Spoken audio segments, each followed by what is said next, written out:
Hey LeGrand Alive, this is Coffee with Will, brought to you by Northwest Furniture and Mattress at Grand Ron Hospital and Seabright Dentistry. And I'm here today with Nicole Lewis, who is a singer who has traveled to Nashville in Kentucky, and she was born here. And we're just showing you that we are, in fact, drinking coffee. And his is gone. And mine is gone because I drink coffee really fast. Coffee. She's drinking coffee. I'm drinking air.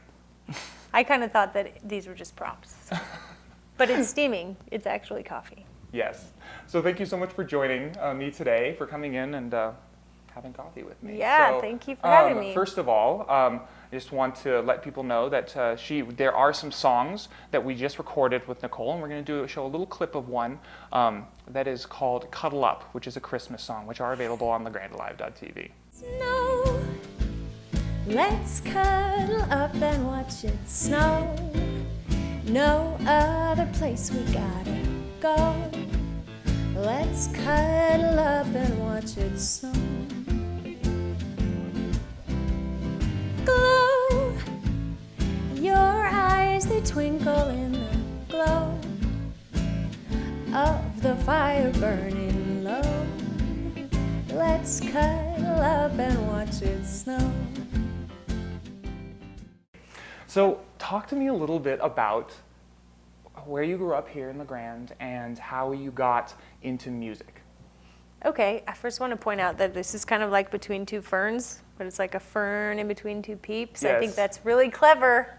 The inspiration for this plant was Between Two Ferns. So if you haven't seen Between Two Ferns, LeGrand Alive, check it out. It's hilarious. So It's funny. Anyway, what did you ask? I already forgot. tell me a little bit about how you got into music. Okay. Well, I grew up here in LeGrand, and gosh, I started choirs when I was little. I guess I was in Mr. Meyer's music class, and then I was in the children's choir with Liz and Peter Wartleman, and then did music all through high school with Mike Frazier and We know Mike Sam here. He's a good Jacobson. friend. Yeah. He's a very fun guy, kind of crazy, fun music guy.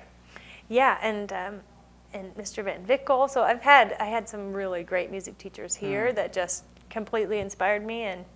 And so I left for college at Gonzaga in Spokane, Washington, and continued music there. I joined an a cappella group, and I just loved it. So I did a competition that was like American Idol. Idol was really big then, and we had a Washington State American Idol called Gimme the Mic. And so I did that competition and won it that year, and then had some people, then that was my senior year of college. And so then I had some people come and ask me if I wanted to be in a band that would play a lot of shows, and that could be my income. And they said, do you want to take some time off and do this full time? And I said yes. So I planned to take a year off to do it. So far I've taken 8. And it's been wonderful. Well, and it's amazing to me that what is it like to be someone who is making their living doing the thing that they love? Because not a lot of artists get to actually do that, you know?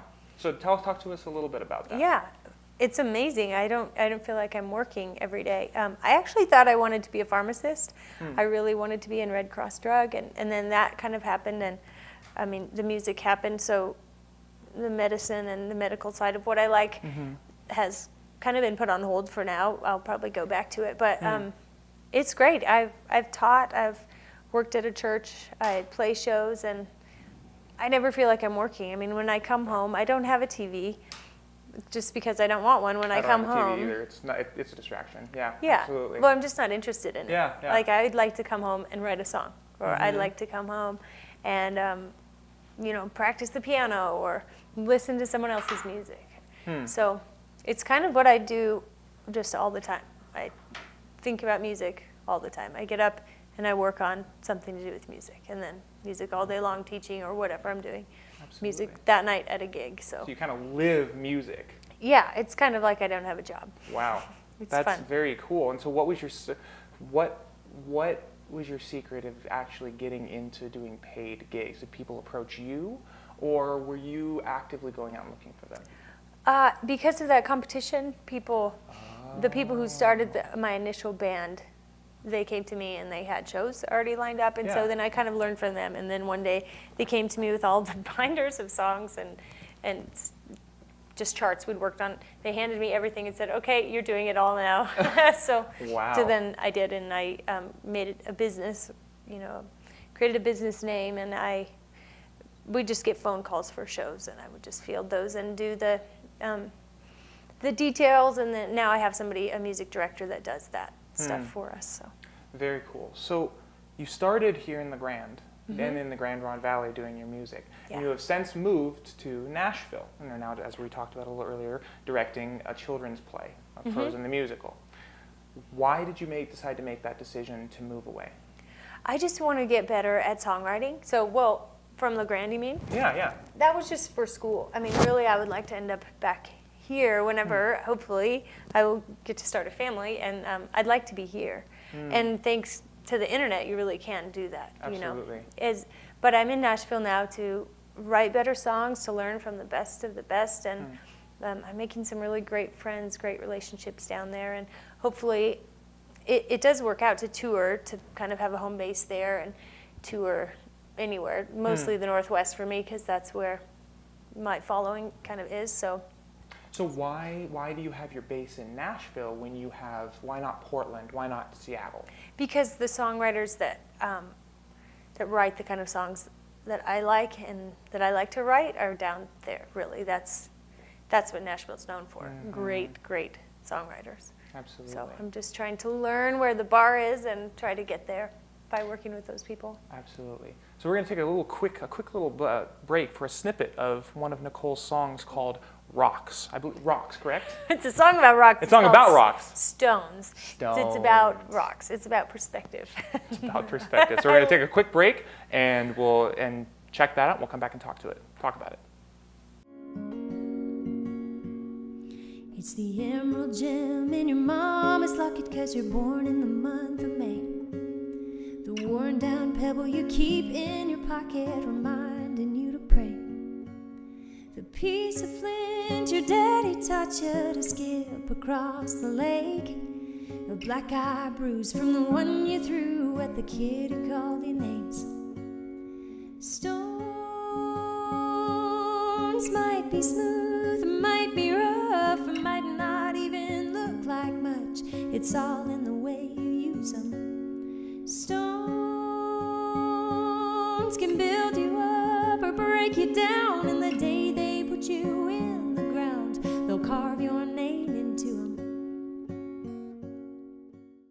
So I really enjoyed the song Stones. Thanks. I loved the images that were in this thing. They were powerful, they were emotionally evocative, and they sort of harken back to this person who is narrating the song to very emotional memories that this person is having. These aren't just normal memories of, walking down the street. These are very emotional memories, and I'm curious how much of those are your memories and how much of the memories are constructed for the sake of the song.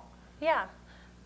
Well, I wasn't born in May. I was born in March, but you don't sing about an aquamarine. That nobody sings that word probably. And emerald's my favorite color anyway. So it is an awkward word to fit into a song. Yeah. Aquamarine. That's a lot of syllables. But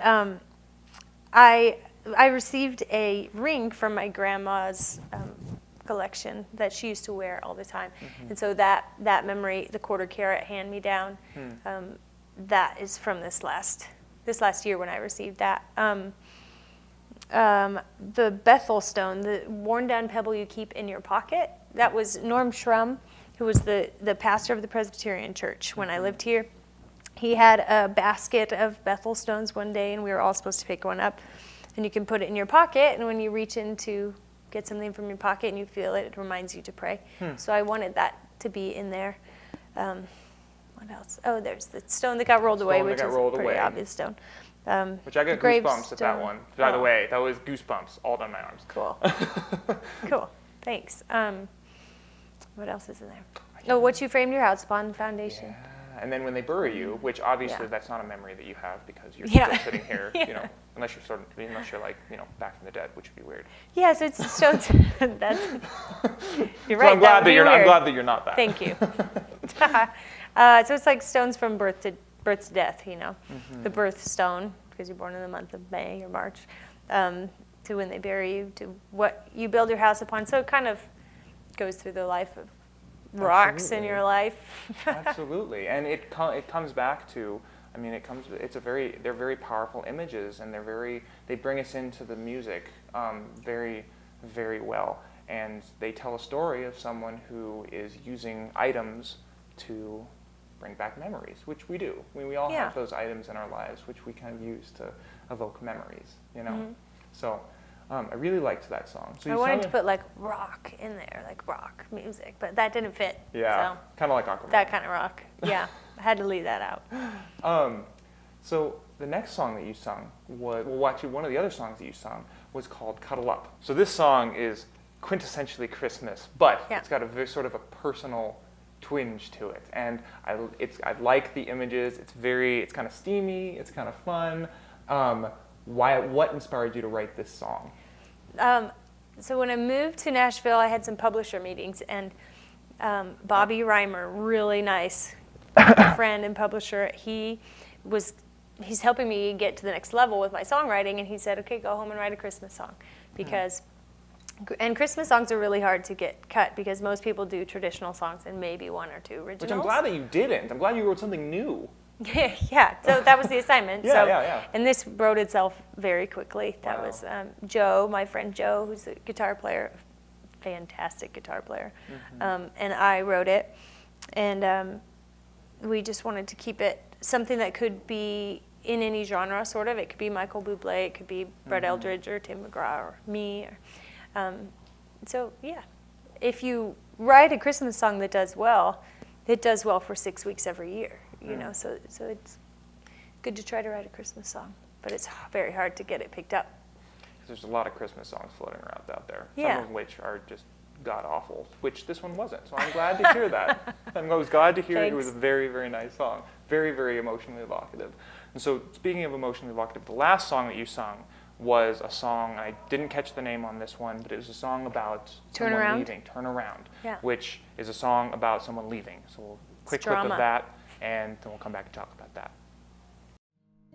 What I'd have to say,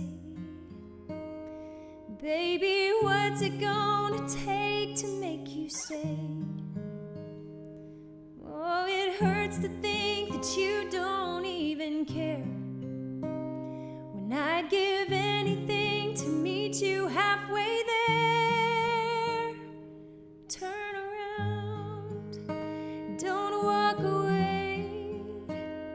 Won't you look me in the eyes and say you love me? I'm holding on, 'cause I still believe there's a future down this road for you and me. So the thing that really kind of gets me about the music, the songs you sung, especially Stones and this song, is that they are very emotional, and they have a lot of very emotional, very strong emotional power. And I'm wondering how you get some of these extremely powerful emotions into songs like this in your writing process.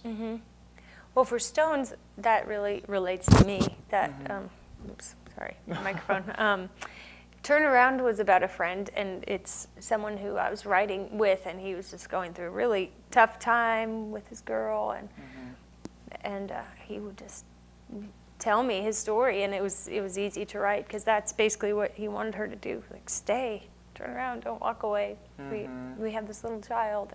So yeah, that's where that one came from. It took a few days talking through the story. You have to kind of get to know your co-writer and find out what's true to their heart or what's true to your heart, and then you kind of write it from a story. At least that's kind of the Nashville way in a lot of cases, and the country Americana way when you're in a co-write.